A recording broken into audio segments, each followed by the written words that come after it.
ఒక మైనర్ బాలికని 14 మంది తెలుగుదేశం పార్టీ వాళ్ళు కంటిన్యూస్ గా రేప్ చేసుకుంటూ ఉంటే సాక్షి టీవీ, సాక్షి ఛానల్ దాన్ని బయట పెట్టింది. వాళ్ళని అరెస్ట్ చేయకుండా ఈరోజు ఆ కుటుంబం మొత్తం ఆ ఊరు వదిలేసి వెళ్లే పరిస్థితి ఏర్పడింది. ఆడపిల్ల ప్రాణాలు తీయటం, మానాలు తీయటం వీళ్ళకి సహజమైపోయింది. దానికి హోంమంత్రి గారు అండగా నిలబడటం అనేది సిగ్గుచేటు. ఇవన్నీ జరుగుతుంటే ఎక్కడ తమ తప్పులు బయటపడతాయో అని ఈరోజు వాళ్ళు చేస్తున్న డైవర్షన్ పాలిటిక్స్ మనం ఒకసారి గమనించాలి. ఎందుకంటే ఇదే పవన్ కళ్యాణ్ గారు అధికారంలో రావటానికి ముందు మహిళలకి నేను అండగా ఉంటాను, మహిళలకి ఇబ్బందికరమైన ఏవి చేసినా ప్రభుత్వాన్ని నిలదీస్తాను, తప్పు చేసిన వారిని శిక్షిస్తానని మాట్లాడిన పవన్ కళ్యాణ్ గారు ఈ రాష్ట్రంలో ఎక్కడ మహిళలకు అన్యాయం జరిగినా ఈ రోజుటి వరకు నోరు తెరవలేదు. తప్పు చేసిన వాడిని శిక్షించమని ప్రభుత్వం మీద ఒత్తిడి తీసుకురాలేదు. అది అనంతపురం అయినా, పిఠాపురం అయినా, తిరుపతి అయినా, అమరావతి అయినా ఎక్కడ ఏ మహిళకు అన్యాయం జరిగినా ఆయన పట్టించుకోకపోవడం రాష్ట్రంలో ఉన్న మహిళలందరూ కూడా గమనించాలని ఈ సందర్భంగా తెలియజేసుకుంటున్నాను.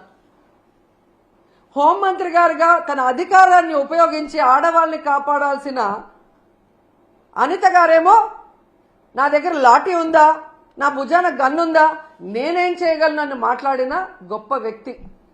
అలాంటప్పుడు మీకు చేత కాకపోతే మీరు ఫెయిల్యూర్ హోంమంత్రి అని తెలిసినప్పుడు ఎందుకు పక్కకి తప్పుకోవటం లేదు? ఈరోజు డైవర్షన్ పాలిటిక్స్ లో రెడ్ బుక్ రాజ్యాంగం అంటూ పోలీసుల్ని కేవలం వైఎస్ఆర్ కాంగ్రెస్ పార్టీలో ఉన్న నాయకులకి, సింపథైజర్స్ కి తప్పుడు కేసులు పెట్టి వాళ్ళని అరెస్ట్ చేయించి వాళ్ళ జీవితాలు నాశనం చేయడానికే ఉపయోగిస్తున్నారు కదా. నిన్నైతే మరీ ఘోరమైన విషయం.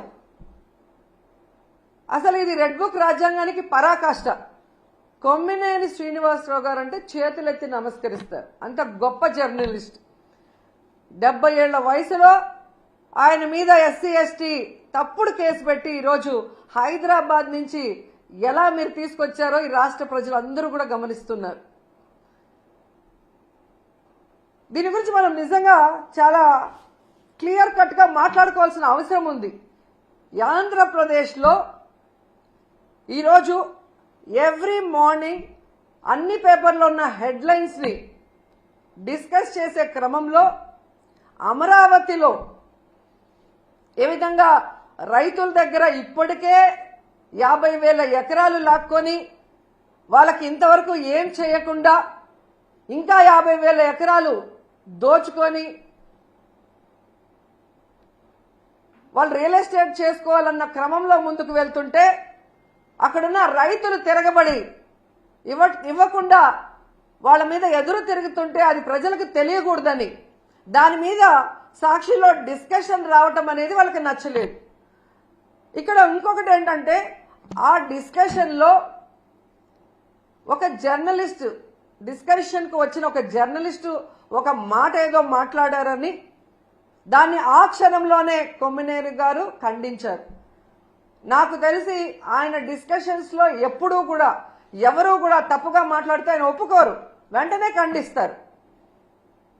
అలాంటి గొప్ప వ్యక్తిని ఈరోజు ఎవరో మాట్లాడిన దానికి తన తప్పు చేయకపోయినా క్షమాపణ కోరిన కొమ్మినేని శ్రీనివాస్ గారిని అరెస్ట్ చేసి సంబంధమే లేకుండా ఎస్సీ ఎస్టీ కేసు పెట్టి ఈరోజు జగన్ గారు, భారతమ్మ క్షమాపణ చెప్పాలి అని చంద్రబాబు నాయుడు, లోకేష్, హోంమంత్రి అనిత గారు డిమాండ్ చేయడం చూస్తుంటే ఈ రాష్ట్ర ప్రజలకి నవ్వాలా ఏడవాలా అర్థం కాలేదు.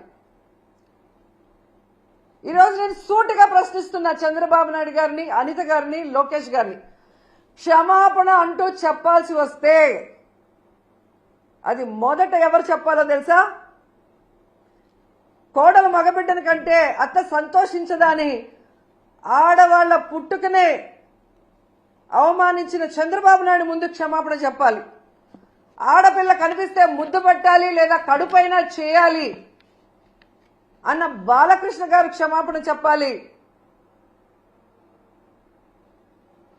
అలాగే మీరు చూస్తే జగనన్న తన కూతుర్లు చూడడానికి లండన్కి వెళ్ళినప్పుడు ఆయన గురించి నీచంగా మాట్లాడిన లోకేష్ క్షమాపణ చెప్పాలి. అలాగే భారతమ్మ విజయమ్మ గురించి నిన్న ఎంత ఘోరంగా మాట్లాడారో మీరు చూశారు అనిత గారు. ఆవిడ క్షమాపణ చెప్పాలి. అలాగే నన్ను బండారు సత్యనారాయణ ద్వారా ఎంత దారుణంగా ఎంత బూతులతో మాట్లాడించారో దానికి బండారు సత్యనారాయణ మాట్లాడించిన చంద్రబాబు నాయుడు లోకేష్ క్షమాపణ చెప్పాలి. అలాగే మీరు చూస్తే ఆఫీసర్స్ని గతంలో హోమ్ మినిస్టర్గా చేసిన సుచరిత గారిని అలాగే నన్ను చాలా వల్గర్గా మాట్లాడిన ఇప్పటి స్పీకర్ బండారు సత్యనారాయణ గారు క్షమాపణ చెప్పాలి.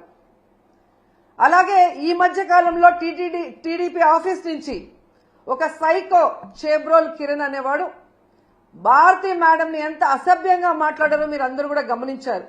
మరి టీడీపీ ఆఫీసులో అతనితో మాట్లాడించిన చంద్రబాబు నాయుడిని లోకేష్ ని క్షమాపణ చెప్పాలి. వాళ్ళ మీద కేసులు కూడా పెట్టాలి అంత ఘోరంగా మాట్లాడినందుకు. నిన్న మీరు చూస్తే మూర్తి గారి డిబేట్ లో సంబంధమే లేకుండా రేణుకా చౌదరి గారు ఎంత అడ్డదిడ్డంగా మాట్లాడుతుందో మనం గమనించాం. మరి ఆవిడ మీద ఎందుకు కేసు పెట్టలేదు? మూర్తి గారి మీద ఎందుకు కేసు పెట్టలేదు? ఎందుకు బిఆర్ నాయుడు గారు క్షమాపణ చెప్పలేదని నేను అడుగుతున్నాను. ఈరోజు సాక్షిలో మాట్లాడారన్నారు అదే మాటలు. ఆయన మాట్లాడిన విధానం తప్పు, కృష్ణంరాజు అనే వ్యక్తి. కానీ అదే వార్తలు టైమ్స్ ఆఫ్ ఇండియాలో వచ్చాయి, అదే న్యూస్ ఈటీవీలో వచ్చింది. మరి వాళ్ళ ఆఫీసుల మీద ఎందుకు దాడులు జరగలేదు? వాళ్ళ మీద ఎందుకు కేసులు పెట్టలేదు? కేవలం సాక్షి మీద ఎందుకు దాడులు చేస్తున్నారు?